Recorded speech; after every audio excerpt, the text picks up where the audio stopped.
अस्सलाम वालेकुम नाजरीन, मेरा नाम है सादी और आप देख रहे हैं सादी की लाइब्रेरी।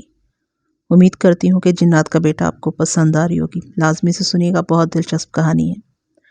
तो आइए आगाज़ करते हैं आज की किस्त नंबर 10 का। लेकिन उससे पहले आप लोगों से दरख्वास्त है कि जो मेरे चैनल पर नए हैं वो जल्दी से मेरे चैनल को सब्सक्राइब कर लीजिए, और वीडियो पसंद आती है तो लाइक, कमेंट और शेयर करना हर किस मत भूलिएगा। आइए आगाज़ करते हैं। मैं जिन हालातों वाक़यात से गुजर रहा था, ये सब भी इन अलूम के नतीजे में हो रहा था। मैं जब हैदराबाद बाबा लाली की मदद करने के लिए आया था तो उसके बाद मुझ पर जो हालात गुजरे उनसे आप सब आगाह हैं। इस तय दर तय दास्तान में भी कई दास्तानें हैं। अगर जिंदगी रही तो आपके गोश गुजार करता रहूंगा। आइए एक बार फिर मैं आपको उन जालिम लम्हात की दास्तान सुनाऊं जब सारिया मौत की वादी में गर्क हो रही थी। मैंने उसे बचाने का इरादा कर लिया था। मैंने झट से तयम्मुम किया और सारिया से एक कदम हटकर खड़ा हो गया। अंदाजे से मुंह मशरिक की जानिब किया और फिर अपने गिर्द एक हिसार कायम किया और अपने इसलाफ का अता किया हुआ एक वजीफा पढ़ना शुरू किया।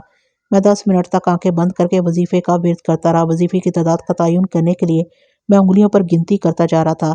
जब भी कोई आमिल वजीफा पढ़ता है या चौकी लगाता है तो वजीफे की तादाद का ख्याल रखना होता है। मैंने एक बात खास तौर पर महसूस की थी कि जो ही मैंने वजीफा शुरू किया था, अगर की खुशबू में तलातुम और तलखी पैदा हो गई थी। 10 मिनट के बाद जब मैंने वजीफे का एक दौर ख़त्म किया तो मेरे जहन से अगर का तलस्सुम खत्म होने लगा और बोझल जहन पुरसकून और हल्का हो गया था। मेरी आंखों से हिजाब ज़ाहरी उतर गए थे और कल्बो नज़र की कशादगी नुमाया हो गई थी। मुझे अगर की फिजा में छुपे हुए तिलस्मी तारों बूद नजर आने लगे थे और ऐसा ऐसा वो तमाम खुराफात नुमाया होने लगी थी जिन्होंने माहौल को संगीन और तलख बना दिया था। मैंने आंखें खोली तो मेरा बदन हरारत से सुलगने लगा था और मैंने देखा कि सारे का वजूद अब सियाल की तरह बूंद बूंद पत्थरों पर टपक रहा था। मुझे यकीन था कि अगर मैंने सारिया पर किया हुआ अगर का तलस्सुम खत्म कर दिया तो वो एक नया पैकर लेकर उठ पड़ेगी। अल्लाह ने जिन्नात को हर रूप इख्तियार करने की कुव्वत दी है। उसका जहन जो ही शहर से आज़ाद होगा वो अपनी कुव्वतों के साथ बेदार हो जाएगी। मुझे यकीन हो गया था कि मेरी मख्फी कुव्वतें बेदार हो रही हैं। लिहाजा मैंने पूरे एतमाद के साथ दूसरा वजीफा पढ़ना शुरू किया। उस वजीफे से कबल हर अमल चौकी के सामने खुशबू याद से अंगीठी जलाता है और वह वजीफा या अमल पढ़ने के बाद उस पर फूंक मारता जाता है। मुझे सारिया के वजूद से समल को बाहर निकालना था जिसने खुशबू याद में घुलकर उसके रगो पे में अपनी कॉलोनियां बना ली थी और उसे पिघला रहा था। मैं अब आंखें खोलकर पढ़ाई कर रहा था। जो ही मैंने पहली पढ़ाई के बाद सारिया पर फूंक मारी तो अगर के माहौल में नाकूस की आवाज़ गूंजी। आवाज़ मैंने मंदिरों और ऐसी जगहों पर सुनी थी जहाँ काला इल्म करने वाले आमिल चाप करते हैं। अब मुझे इत्मीनान हो गया था और मैं एक लिहाज से तिलस्सुम के महज तक पहुंच गया था। इस दौरान में 3 मरतबा पढ़ाई के बाद सारिया पर फूंके मारता रहा था। जब चौथी बार उस पर फूंक मारी और फिर पास से 2 कंकरियां उठाकर उन पर फूंक मारने के बाद उन्हें सारिया के ऊपर फेंक दिया। कंकरियां लगते ही सारिया के मुर्दा बदन को झटका लगा और मुझे अपना वजीफा कारगर होता हुआ नजर आने लगा। मैंने दिल में रब्बे जुल जलाल का शुक्रिया अदा किया और एक नया वजीफा पढ़ने की तैयारी करने लगा। ये वजीफा मैंने अपने और सारिया के गिर्द मुश्तरका हिसार कायम करने के लिए पढ़ा था। मैं चाहता था कि जिस तरह मैं हिसार कायम करके गैर मरई दुश्मन कुव्वतों से महफूज होकर वजीफा पढ़ रहा था, अब सारिया भी गैर मरई और शैतानी कुव्वतों से महफूज हो जाए। मैंने जो ही वजीफा पढ़ने के बाद हिसार से बाहर निकलकर सारिया के गिर्द हिसार कायम करना चाहा तो अचानक मुझे शेर की धाड़ सुनाई दी। उसके अकब में नाकूस बजने की आवाज़ शदीद हो गई और अगर की मुअत्तर खुशबू की बजाय बदबूदार हवा चलने लगी। यूं लगा जैसे बहुत सारे मुर्दा जानवर हमारे गिर्द फेंक दिए गए हैं। मैं जानता था कि वो शैतान अमल मुझे सारिया तक नहीं पहुंचने देना चाहता, इसलिए उसने काला अमल पढ़ के फिजा को नागवार बना दिया और पूरे माहौल में अरवाह खबीसा के पहरे बिठा दिए। अगर मैं उस वक्त अमल पढ़ के हिसार से बाहर ना आता तो यकीनन दुश्मन का वार मुझ पर कारगर हो जाता, लेकिन वजीफे ने मुझे दुश्मन के वार से बचा लिया था। मैंने जल्दी से जारिया के गिर्द हिसार बांध दिया और फिर उसके पास बैठ गया। शैतानी कुव्वतें हिसार के अंदर दाखिल नहीं हो सकती थी और ना ही उनकी नागवार शैतानी बदबूदार हवाएं हम पर असरअंदाज हो सकती थी। वो हिसार की गैर मरई और पुरअसरार दीवारों से सर टकरा कर रह जाती और इनकी शोरीदा सरी यूं ही बेदम हो जाती। हिसार के बाहर से माहौल खासा खौफनाक और भयानक हो गया था। तेज गहरा और खौफनाक अंधेरा मुसल्लत हो गया था और बादलों के साथ गरज चमक भी बढ़ गई थी। मैंने अपना अमल तेज कर दिया। इस दौरान पानी की सख्त ज़रूरत पेश आ रही थी। अगर मुझे कहीं से पानी मिल जाता तो मेरा अमल तेजी के साथ वकूफ़ पज़ीर होता। मैंने एक ख्याल के तहत हिसार से बाहर की दुनिया को देखा। बाहर मूसलाधार बारिश शुरू हो चुकी थी। मैंने अपना हाथ हिसार से बाहर निकाला और चिल्लू भर बारिश का पानी लेकर हाथ अंदर खींचना चाहा तो मुझे महसूस हुआ जैसे बहुत सी कुव्वतों ने मेरा हाथ पकड़ लिया। ये बात देखने से नजर नहीं आ रही थी, मगर महसूस हो रहा था कि कोई वजूद अपने आहनी हाथों से मेरा हाथ थामकर मुझे बाहर खींच रही है। मैंने एक वजीफा पढ़कर अपने हाथ पर फूंक मारी और जोरदार नारा लगाकर हाथ अंदर खींच लिया। उसी लम्हा हिसार से बाहर किसी के अजियतनाक अंदाज में चीखने की आवाज़ आई। जब मैंने हाथ हिसार के अंदर किया तो मेरे हाथों में स्याह बालों का एक गुच्छा सा आ गया। उन्हें देखते ही मेरे लबों पर मुस्कुराहट आ गई। वो जो कोई भी था حصار کے باہر تڑپ رہا تھا۔ اس کے بال میری مٹھی میں تھے جو اس کی موت پر مہر لگا سکتے تھے۔ پانی میرے ہاتھوں سے گر گیا تھا، لہٰذا میں نے سیاہ بالوں کے گچھے سے ایک نیا تجربہ کرنے کا فیصلہ کیا۔ اس دوران ساریہ کے بدن میں حرکت پیدا ہو چکی تھی، اس کی بند آنکھیں دھیرے دھیرے کھل رہی تھیں۔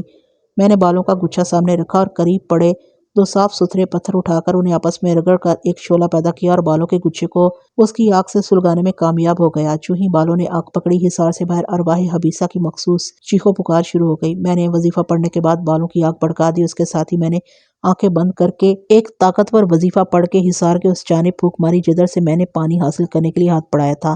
وہاں ایک دم آگ سی بھڑکی اور ایک نہایت کری شکل کی بدرو کی شبیہہ اس میں ابھری۔ اس دوران بال جل کر ایک چٹکی بھر خاک میں بدل گئے۔ میں نے وہ راکھ اس شبیہہ پر پھینکی تو وہ دلدوز چیخ مار کر غائب ہو گئی۔ ساریہ، خود کو سنبھالو، میں نے اسے حوصلہ دیا۔ میں نے کالا علم کرنے والے ایک شیطان کے پھیلائے ہوئے جال کو توڑ دیا ہے۔ اگر تم خود کو بہتر محسوس کر رہی ہو تو میری مدد کرو۔ ساریہ نے ہوش ربا انگڑائی لی اور اپنی فطری جبلت کے ساتھ کھڑی ہو گئی۔ اس کا پگھلتا ہوا وجود سنگلا چٹانوں کے پیکر میں ڈھلنے لگا اور رگیں ایک دوسرے کے ساتھ پیوست ہو کر اس کا پیرہن تراشنے لگیں۔ آنکھوں میں وحشت بڑھ گئی اور دراز بالوں سے تند و تیز طوفان نمودار ہونے لگے۔ وہ میرے سامنے کھڑی ہوئی تو اس کا جسم طویل سے طویل تر ہونے لگا۔ اس کا سر مجھے آسمان سے چھوتا ہوا نظر آ رہا تھا۔ بال اس قدر دراز تھے کہ قدموں کو چھو رہے تھے۔ اس کے دونوں ہاتھ اندر کو مڑے ہوئے تھے اور ناخنوں سے بے نیاز تھے۔ جنات کے ہاتھوں اور پاؤں کی انگلیوں پر ناخن نہیں ہوتے۔ بال اس کے قدموں میں ناک کی طرح پھنکار پھنکار کر لہرا رہے تھے۔ اے ہمدرد انسان، تو نے مجھے ایک شیطان سے بچا کر ناموسے جنات کی حفاظت کی ہے۔ میں اب زندگی بھر تمہاری مطیع رہوں گی۔ مجھے حکم دو، میں کیا کروں؟ اگر کہو تو اس پہاڑ کو بنیاد سے اکھیڑ کر اس وادی پر پھینک دوں۔ اس نے نشیب کی طرف اشارہ کیا۔ نہیں ساریہ، ایسا نہیں کرنا۔ میں جانتا تھا کہ جنات اپنی فطری جبلت اور قہر و غضب کے ہاتھوں مجبور ہونے کے بعد بستیوں کو تہہ و بالا کر دیتے ہیں۔ آرام سے یہاں بیٹھو، جیسا میں کہوں ویسا ہی کرو۔ اس دوران میں نے آخری عمل پڑھا اور خود پر پھونک مارنے کے بعد اٹھ کھڑا ہوا۔ ساریہ، اس وقت تمہارا بابا کہاں ہوگا؟ میں نے پوچھا۔ وہ اپنے مسکن سے نکل کر یہاں پہنچنے والے ہیں، وہ مسرت آمیز لہجے میں چیختے ہوئے بولی۔ بابا اس شیطان کو مار ڈالے گا، بابا بہت غصے میں ہے۔ میں حصار سے باہر نکلا اور اپنی باطنی آنکھوں کو کھول کر دیکھنے لگا۔ حصار سے باہر ارواح حبیسہ کے جلے ہوئے وجود پڑے تھے اور وہ سسک سسک کر دم توڑ رہی تھیں۔ ساریہ نے پاؤں کی ٹھوکر سے ان کی زندگیوں کی ڈوریں کاٹ دیں۔ اسی لمحے حامہ اپنے محافظوں کے ساتھ آ گیا۔ ساریہ کو اس حالت میں دیکھ کر وہ سکتے میں آ گیا۔ پہلے اس نے میری طرف دیکھا، پھر ساریہ کو دیکھ کر کہا، ساریہ، تم اس کے سامنے اصلی شکل میں کیوں آئی ہو؟ ساریہ کے بولنے سے پہلے میں بول اٹھا، اے عظیم حامہ، اب پردے رکھنے کا کوئی فائدہ نہیں۔ اگر تمہارا خیال ہے کہ میں جنات کے اصلی روپ کو دیکھ کر ڈر جاؤں گا تو اب تمہیں یہ خیال بدلنا ہوگا۔ میں نے اپنے خوف کو اتار دیا ہے۔ میں نے ٹھوس لہجے میں کہا، بابا تمہیں معلوم ہے میرے ساتھ کیا ہوا ہے؟ ساریہ قدرے بگڑ کر بولی۔ حامہ بیٹی کی ناراضگی کا سبب جان کر بولا، ہاں میں جانتا ہوں، مگر بیٹی تم جانتی ہو کہ اس شیطان نے پورے ماحول کو جس طلسم میں جکڑا ہوا تھا اس میں جنات داخل نہیں ہو سکتے تھے۔ اللہ نے اس نوجوان کے ذریعے ہماری مدد کی ہے۔ اے نوجوان، تم نے میری بیٹی کی جان بچا کر مجھ پر ایسا احسان کیا ہے کہ جسے میں رہتی سانسوں تک بھول نہ پاؤں گا۔ حامہ کی آنکھوں میں آنسو بھر آئے۔ اے عظیم حامہ، میں نے تم پر نہیں بلکہ اپنے اوپر احسان کیا ہے۔ تم صدیوں سے انسانوں کی بھلائی کے لیے کام کرتے آ رہے ہو، کیا میرا اتنا بھی فرض نہیں بنتا کہ میں تمہاری بیٹی کی حفاظت کرتا؟ حامہ آگے کو جھکا اور اس نے میرے ہاتھوں کو چوم کر کہا، اے نوجوان، اللہ تجھے شیطان اس کے حواریوں کے خلاف جہاد کرنے کی توفیق دے۔ آؤ واپس چلتے ہیں، تم وہاں آرام کرنا اور میں اپنے محافظوں کو اس شیطان کی سرکوبی کے لیے بھیج دیتا ہوں۔ اے ناموسی جنات کے رکھوالے جنزادے، میں نے تدبر کے ساتھ کہا، مجھے یقین ہے تمہارے جنات اس شیطان کے پجاری کو ختم نہیں کر سکیں گے۔ اس نے گھاٹ کے گرد طلسم قائم کیا ہوگا، اس لیے تم جنات کو جانیں قربان کرنے کی بجائے مجھے اس کا مقابلہ کرنے کے لیے جانے دو۔ حامہ میری بات سمجھ کر بولا، ہے نوجوان، میں تمہارے جذبے کی قدر کرتا ہوں، تمہاری بات کو تسلیم بھی کرتا ہوں، لیکن میں تمہیں اکیلا نہیں جانے دوں گا، میں خود تمہارے ساتھ جاؤں گا۔ نہیں عظیم حامہ، میں تمہاری جان خطرات میں نہیں ڈالنا چاہتا۔ میری جان کو اب کوئی خطرہ نہیں، حامہ بولا۔ ساریہ سے غلطی یہ ہوئی کہ اس نے وہ مبارک تعویذ اتار دیا تھا جو جنات کو جادوگروں کے طلسم سے بچاتا ہے۔ اس نے اپنی بیٹی کو سرزنش کی اور کہا کہ ساریہ، آئندہ یہ خیال رکھنا تعویذ کے بغیر تم اب کہیں نہیں جایا کرو گی، میں بابا کی ہدایات پر عمل کروں گی۔ اسی لمحے مجھے ساریہ کی آواز بدلی ہوئی محسوس ہوئی۔ میں نے پلٹ کر دیکھا، ساریہ ایک بار پھر اپنے انسانی روپ میں کھڑی تھی اور اس کا ہوشربا دل سوز حسن بے مثال تر و تازگی لیے ہوئے تھا۔ آنکھوں میں وہی طلسمی مسکان تھی اور بالوں سے خوشبوئیں پھوٹ رہی تھیں۔ یوں ہی کئی روز گزر گئے۔ میں حامہ کے پاس اس کے مسکن میں قیام پذیر تھا۔ اس کی طبیعت بگڑ گئی تھی اور کئی حاذق طبیب جنات اس کا علاج کر رہے تھے۔ جواں عظم حامہ پس مردہ دکھائی دے رہا تھا۔ اس دوران میں اس کی دیکھ بھال کرتا رہا۔ جواں عظم حامہ پس مردہ دکھائی دے رہا تھا۔ اس دوران میں اس کی دیکھ بھال کرتا رہا۔ حیرت کی بات یہ تھی کہ ساریہ نے ایک بار بھی باپ کی خبر نہ لی۔ حامہ کو بیٹی کا یہ رویہ بہت ناگوار لگا تھا۔ اسے یاد کرتا رہا، مگر وہ ایک بار بھی نہ آئی۔ حامہ بیمار تھا اور لگ رہا تھا جیسے اس کا وقت آخر آ گیا ہے۔ ایک روز اس کے محافظوں نے بتایا کہ غول بیابانی پہاڑوں کے عقب میں آباد جنات کی آبادیوں میں فساد پھیلا رہے ہیں اور نوجوان جنات ان کے ساتھ جنگ پر آمادہ ہیں۔ غول بیابانی جو ابلیس کے مظاہر خباثت کا اظہار کرتے ہیں، وہ ببانگ دہل دنیا کے ویرانوں اور جنات کی بستیوں میں فتنہ فساد برپا کرتے رہتے ہیں۔ غول بیابانی نے کچھ جنزادیوں کو گمراہ کر لیا تھا اور انہیں اپنے ساتھ لے گئے تھے۔ حاما نے یہ خبر بڑے حوصلے سے سنی اور اپنے ایک دستے راست جن سوات کو غول بیابانی کے خاتمے کا حکم دیا اور کہا کہ وہ گمراہ جنزادیوں کو راہ راست پر لانے کی کوشش کرے، اگر وہ نہ مانے تو انہیں قتل کر ڈالے۔ یوں ہی 3 روز اور بیت گئے۔ جنگ اصل شب و روز کے لمحات قلوب و تیر و سنا کی طرح لگ رہے تھے۔ حاما بے تاب تھا۔ چوتھے روز سوات واپس آیا۔ اس کے چہرے پر فتح کی بجائے فکر کے آثار تھے۔ اس کا چہرہ تفکر کے دھوئیں میں ڈوبا ہوا تھا۔ اس نے حاما کو ایک خوفناک خبر سنائی تو حاما ماہی بیاب کی طرح تڑپ اٹھا۔ یوں لگا جیسے اس کے سینے میں کسی نے خنجر گھونپ دیا ہے۔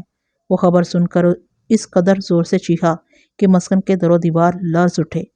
سوات، تم یہ کیسی خبر لائے ہو؟ کیا تم نے اپنی آنکھوں سے یہ دیکھا ہے؟ ہاں میرے آقا، تم جانتے ہو سوات کبھی جھوٹ نہیں بولتا۔ حاما جو برسوں کا بیمار تھا ایک دم بستر سے اٹھا۔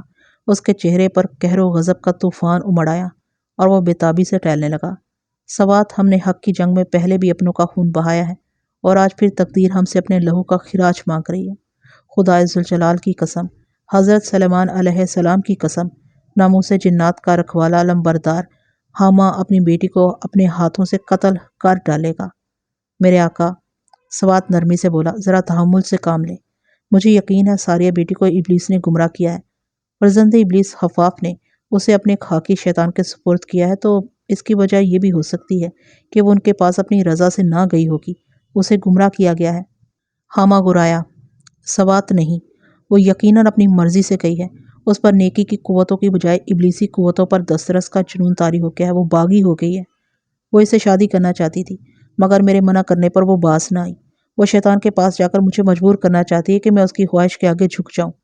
تم نے بتایا ہے کہ تم نے اسے اس کالے عامل کے پاس دیکھا ہے جو اگر جلا کر جنات کو مارتا ہے اور جنزادیوں پر قابو پاتا ہے۔ تم نے اس عامل کو اشنان کرتے ہوئے ابلیس کو پوجا کرتے دیکھا اور یہ بھی دیکھا ہے کہ ساریہ اس کے آگے سر جھکا کر کھڑی تھی۔ سوات، اگر یہ سچ ہے تو ہماری باغی بیٹی اپنی مرضی سے فرزند ابلیس کے پاس گئی ہوگی۔ اب مجھے کسی دلیل سے قائل نہ کرو، مجھے جانے دو۔ حاما غصے سے دھاڑ رہا تھا۔ حاما کی یہ حالت دیکھ کر ایک دم میں نے فیصلہ کیا اور کہا، ٹھہرو حاما، یہ کام مجھے کرنے دو۔ فرزند ابلیس اور اس کالے عمل سے مجھے بھی حساب باق کرنا ہے۔ تقدیر نے اس کا خاتمہ میرے ہاتھوں لکھا ہے۔ میں ساریہ کو باحفاظت واپس لے آؤں گا۔ حاما یہ بات سن کر حیرت سے دیکھنے لگا۔ حاما کی نظروں میں بے یقینی تھی مگر میرا اعتماد دیکھ کر اسے یقین کرنا ہی پڑا۔ ہاں اے عظیم حاما، میں یہ کام خود انجام دوں گا۔ تم نوجوان بھی ہو اور با علم بھی۔ میں نہیں چاہتا کہ جوش انتقام میں تم کوئی ایسا کام کر جاؤ جو ناموس جنات کا داغ بن جائے اور ساری جنات برادری مجھ سے ناراض ہو جائے۔ مجھے یقین ہے کہ ہمارا حاما اتنا کمزور نہیں ہے اور نہ ہی اس کا اعتماد مجروح کرنے کی مجھ حقصار میں ہمت ہے۔ میں نوجوان ضرور ہوں مگر اے عظیم حاما، تم نے دیکھا نہیں کہ میں نے اپنے علم کو تکبر کا جامہ نہیں پہننے دیا اور نخوت و غضب میرا لباس نہیں ہے۔ میرے بزرگوں نے مجھے راست بازی اور تحمل کا درس دیا ہے۔ میں اول شرافت سے کام کرتا ہوں، لیکن شرافت کے ہتھیار ناکام ہو جائیں تو تب مجھے اپنا چولہ بدلنا پڑتا ہے۔ میں نے کچھ اس اعتماد اور پختہ لہجے کے ساتھ بات کی کہ حاما سوچ میں پڑ گیا۔ پھر وہ میرے کاندھے پر ہاتھ رکھ کر بولا، مجھے تم پر اعتماد ہے لیکن اگر میں تمہارے ساتھ ہی جاؤں تو بہتر ہے۔ اے میرے محسن، تمہیں ساتھ لے جانے پر مجھے کوئی اعتراض نہیں ہے لیکن مجھے ایک خدشہ ہے، اس لیے میں تمہیں اپنے ساتھ لے جانے سے کترا رہا ہوں۔ کیا خدشہ؟ سوات نے پوچھا۔ میں نے حاما کی جانب دیکھا اور کہا، میں اس لیے حاما کو ساتھ لے کر نہیں جاؤں گا کہ اس وقت یہ انتقام کی آگ میں جھلس رہا ہے۔ ساریہ اس کالے پجاری کو دیکھتے ہی یہ غضبناک ہو جائے گا۔ ساریہ جو ممکن ہے اپنی مرضی سے وہاں نہ گئی ہوگی بلکہ اسے مجبور کر کے وہاں رکھا گیا ہوگا، تو ایسے میں وہ بھی اپنے باپ کے انتقام کا نشانہ بن جائے گی، اس لیے میں احتیاط کر رہا ہوں۔ ٹھیک ہے، تم جاؤ، حاما کی روح دعائیں تمہارے ساتھ ہیں۔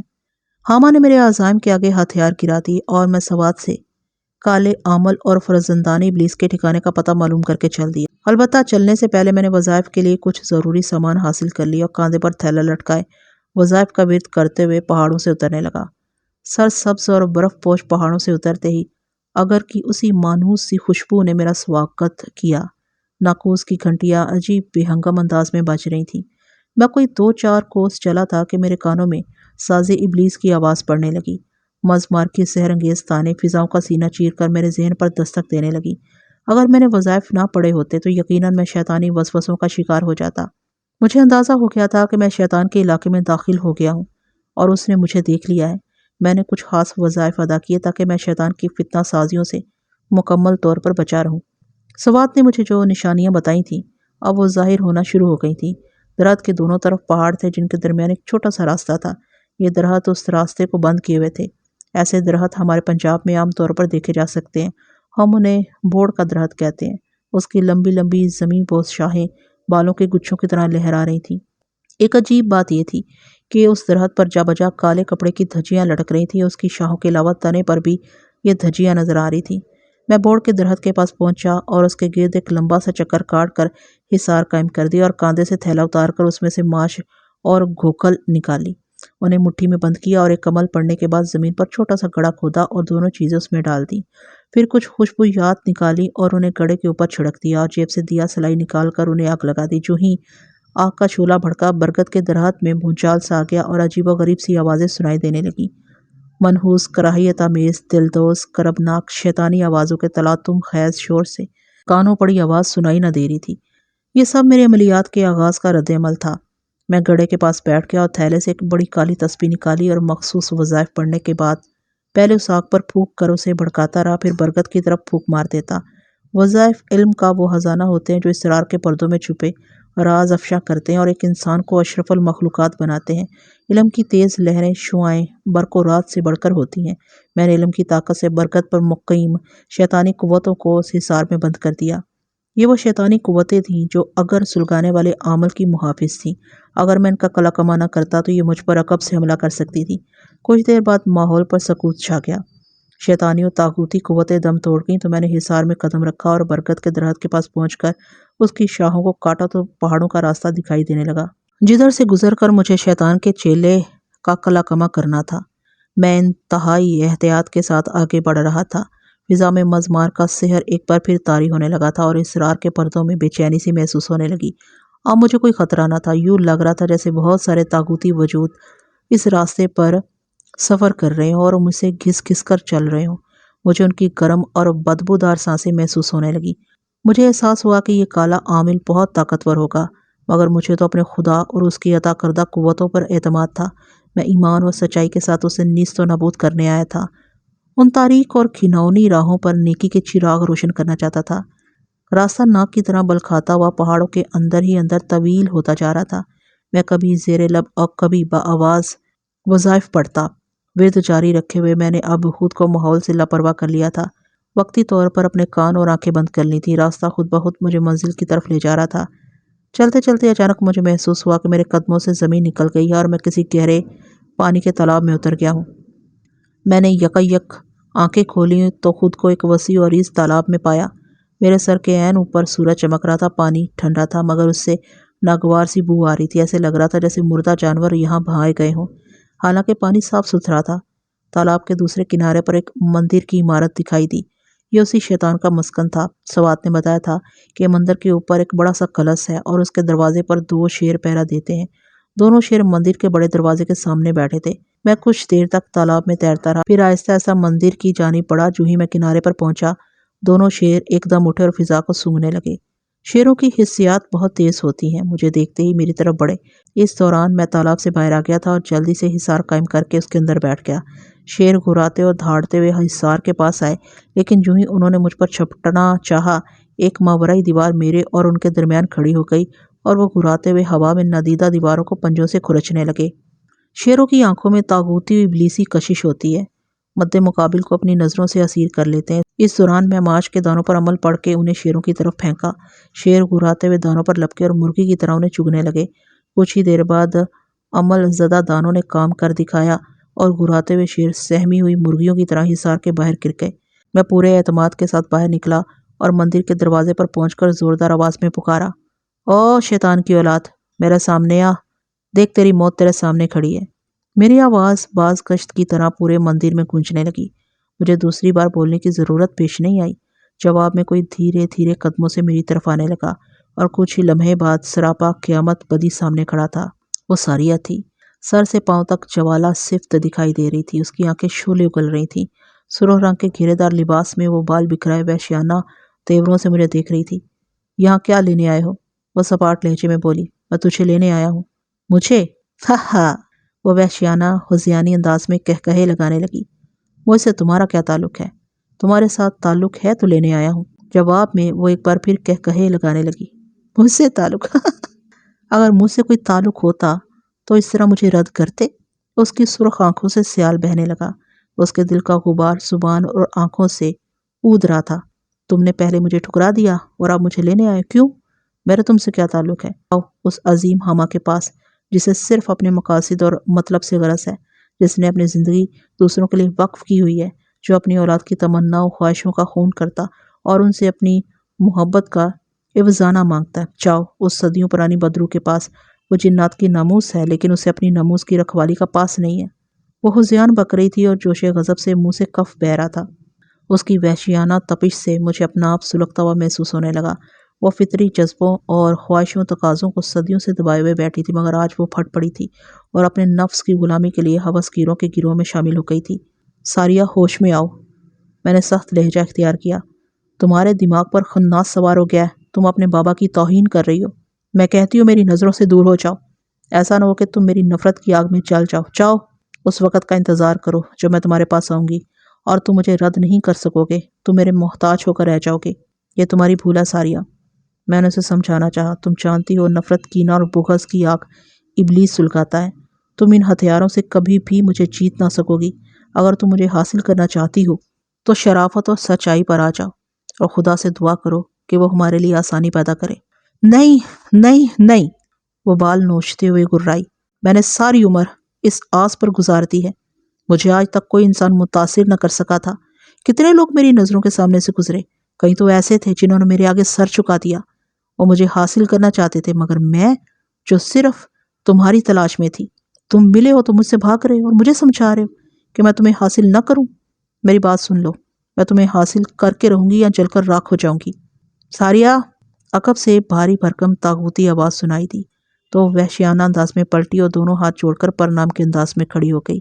اسی اثنا میں مندر میں مزمار گونجنے لگا۔ تاریک راہدری سے ایک بھاری بھرکم انسان باہر آیا۔ وہ سر سے گنجا تھا، آنکھیں اندر کو دھنسی ہوئی تھی، چہرہ لبوترا تھا، دونوں کان انتہائی چھوٹے تھے۔ جی مہاراج۔ ساریہ اس کے سامنے جھک گئی۔ اب تم اندر جاؤ، اس نے سرسراتی آواز کے ساتھ حکم دیا، اور ساریہ کسی معمول کی طرح اس کے حکم پر اندر چلی گئی اور پلٹ کر نہیں دیکھا۔ وہ پنڈت نما شخص 2 قدم آگے بڑھا اور بولا، تم نے دیکھ لیا ہے کہ ساریہ کیا چاہتی ہے؟ اے بھلے منش، تم ساریہ کی بات مان لو اور چلے جاؤ۔ میں جانے کے لیے نہیں آیا، اے فرزند ابلیس، تو نے ساریہ جیسی معصوم جنزادی کو اپنا اسیر بنا لیا، اس لیے وہ اول فول بک رہی ہے۔ میں اس کے سامنے تن کر کھڑا ہو گیا۔ تجھے اپنی طاقتوں پر بڑا ناز ہے، وہ غضبناک ہو کر بولا۔ میں نے بہت دیکھا تیری جیسی طاقتوں والے، تجھے اپنی طاقت کا گھمنڈ ہے تو میں تیرا یہ گھمنڈ ابھی توڑ دیتا ہوں۔ یہ کہتے ہی اس نے ساریہ کو پکارا اور مجھے کہا، ابھی تجھے ساریہ کے ہاتھوں سے ہی مرواؤں گا۔ ساریہ بفرے ہوئے درندے کی طرح آئی اور کسی بگولے کی طرح مجھے اپنی لپیٹ میں لینا چاہا، مگر وظائف کی طاقت نے مجھے اس کے قہر سے بچا لیا۔ میں اس دوران جوابی حملے کی تیاری کر چکا تھا۔ میں ساریہ کو مارنا نہیں چاہتا تھا، لہٰذا میں نے ایک طاقتور علمی ہتھیار استعمال کیا اور ساریہ جو بگولے کی شکل میں مجھ پر نازل ہوئی تھی اسے منجمد کر دیا اور وہ بگولا ہوا میں ساکت ہو کر رہ گیا۔ کالے عمل نے یہ دیکھا تو اس کی آنکھیں پھیل گئیں۔ اس نے جھٹ سے دل دوز چیخ ماری اور اپنے موکلات کو حاضر کیا اور کہا، اس ملیچ کو غارت کر دو۔ لیکن میں تو حفاظتی حصار میں بیٹھ چکا تھا۔ اس کے موکلوں نے حصار کو چاروں طرف سے گھیر لیا۔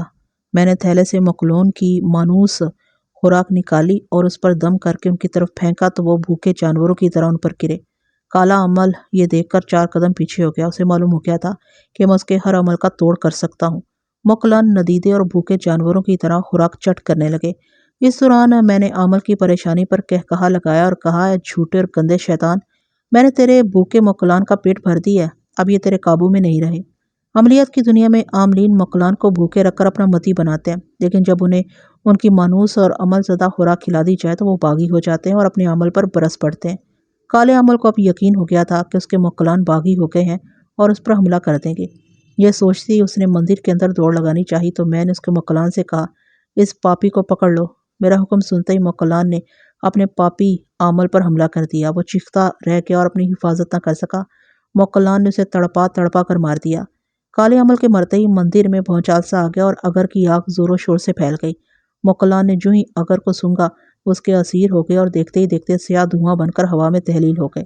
मुझे इस दौरान खदशा हुआ कि अगर का धुआं मुंजमद सारिया पर भी असर कर जाएगा। ये सोचते ही मैंने सारिया के गिर्द हिसार कायम किया और अमल करके उसे उसकी असली हालत में ले आया और बहुत तेजी के साथ मंदिर से बाहर निकले।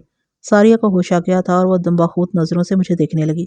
सारिया जल्दी करो, मुझे बाबा के पास ले चलो वरना अगर का तूफान सब कुछ गर्क कर देगा। सारिया को जैसे होश आ गया और देखते ही देखते उसके चेहरे की ताजगी ओद आई। उसका रेशमी आंचल उसके सर पर आ गया। उसने मुझे अपने आंचल के अंदर छुपा लिया। इस दौरान मैंने कुछ अमल ज़दा अशिया मंदिर पर फेंक दी ताकि ये अमल ज़दा अशिया अगर के धुएं को गर्क कर सके। कुछ ही लम्हों बाद हम हामा के मस्कन पर मौजूद थे। हामा ने मुझे अपने सीने से लगा लिया और सारिया अपने बाबा के कदमों में गिर गई।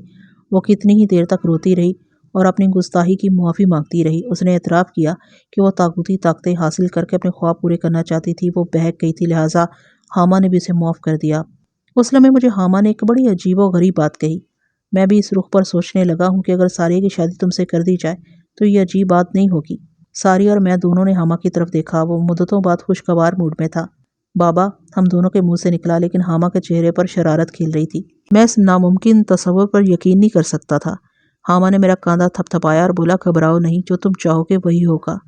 मैंने सुकून की सांस ली और फिर कहा, ए हामा, आज तुम्हारा मिजाज बहुत खुशगवार है, क्यों ना सदियों पुरानी कहानी को एक बार फिर शुरू किया जाए। हामा चौंक पड़ा। हाँ, अंदर आओ, आराम से बातें करते हैं।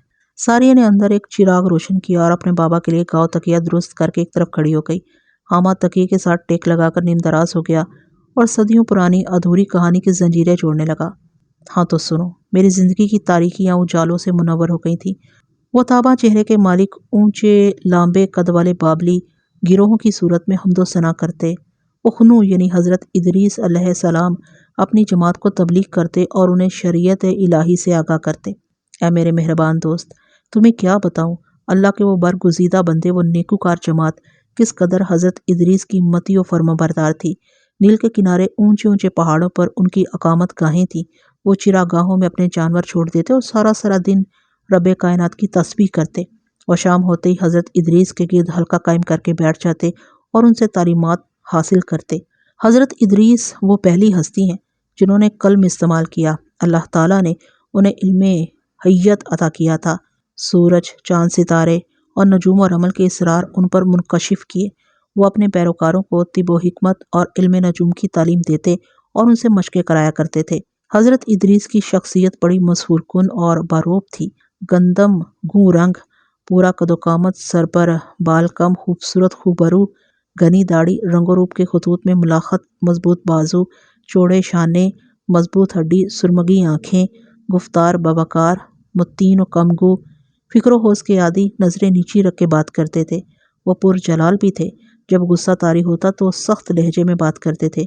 उनकी जलालत के सामने कोहो सहरा थरा जाते और चिरागाहों में घास चरने वाले जानवर दहशत ज़दा हो जाते। गुस्से में वो अंगुश्ते शहादत से बार बार इशारा करते थे। मुझे उस काफिला बाबली में रहते हुए बरसों गुजर गए। मैंने भी इल्म, रमल और नजूम सीख लिया। तब मुझ पर इंकशाफ हुआ कि इंसान को अशरफुल मखलूक़ात क्यों कहा जा रहा है। मुझे अपने हसब नसब और नारी हवाई महलूक होने के नाते ये ज़ौम था कि हम हवा के पर्दों में रहकर इंसानों से उछल होते हैं और हमारी मख्फी ताकतें उनसे ज़्यादा हैं। लेकिन इल्म व उलूम की वो ताकत जो हज़रत इदरीस ने अपनी कौम को अता की, वो कायनात के तमाम उलूम पर हावी थी और इसरार व नियाज के कुफल उनसे खुलते थे। पहले पहल मुझे बड़ा ताजुब होता था कि हज़रत इदरीस जो नील के किनारे खुले मैदान में अपनी गिरोह को लेकर बैठ जाते थे, वो क्या ख़ास तालीम देते हैं। आसमान पर जब सितारे झिलमिलाते तो वो अपने शागिर्दों को उन सितारों की मनाजिल और आफताब व महताब की गर्दिशों से आगाह करते। तो मैं सोचता कि इस तर्ज के अमल से उनका मंशा क्या है। हज़रत इदरीस के 4 इंतहाई मुकर्रब शागिर्द थे और आपने अपनी तालीमात से उन्हें मुकम्मल तौर पर आगाह किया था। उनके नाम ये थे, एलादस, जूस, अलकलबूस और लबिलूस। ये चारों कादिर अल कलाम, मुदब्बर और पुरजलाल अशखास थे। हज़रत इदरीस उन पर ख़ास तवज्जो देते थे। जब हज़रत इदरीस उन्हें तालीमात देते तो वो उनसे कुरेद कुरेद कर सवाल करते। एक शाम का जिक्र है, नील में पानी रवा दवा था और नरम रूह हवाएं चल रही थीं। हज़रत इदरीस जो उस वक़्त तक पूरी दुनिया में तालीमात इलाही फैला चुके थे, उस शाम एक अहम फ़ैसला करने वाले थे। ہر کوئی ایک دوسرے سے کہہ رہا تھا کہ آج کوئی اہم فیصلہ ہونے والا ہے۔ حضرت ادریس نے اپنے چاروں مدبرین اور اپنی قوم سے خطاب کیا اور کہا، ہم مخلوق آدم کی بھلائی اور دنیا میں اسلامی تعلیمات و علوم کی آبیاری کے لیے اقطاع عالم کو 4 حصوں میں تقسیم کرتے ہیں اور ہر ربع کا ایک ایک حاکم مقرر کریں گے۔